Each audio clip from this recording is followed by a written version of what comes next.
السلام علیکم پیارے دوستوں، ہم امید کرتے ہیں کہ آپ سب خیریت سے ہوں گے۔ ہماری دعا ہے کہ اللہ تعالیٰ آپ کو خیر و عافیت سے رکھے۔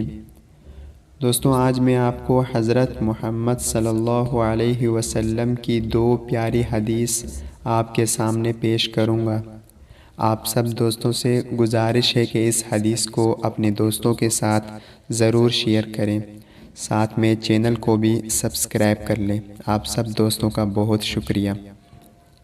بسم اللہ الرحمن الرحیم۔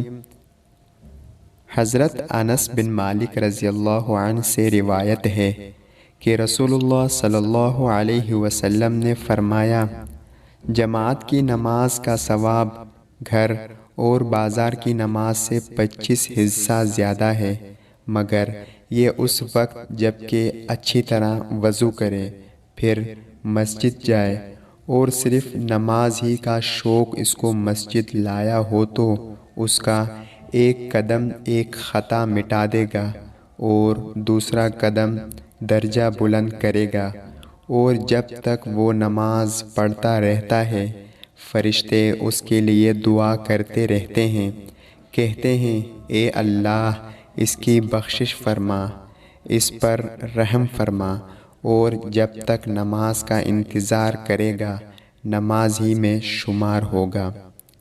حضرت محمد صلی اللہ علیہ وسلم نے فرمایا، بندے کو قیامت کے دن جب اس کا اعمال نامہ دیا جائے گا تب اس میں ایسی نیکیاں لکھی ہوں گی جو اس نے کبھی نہیں کی ہوں گی۔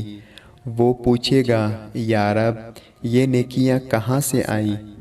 اللہ تعالیٰ ارشاد فرمائیں گے، تیری بے خبری میں لوگوں نے تیری غیبت کی، یہ نیکیاں ان کی غیبت کرنے سے تجھے ملی ہیں۔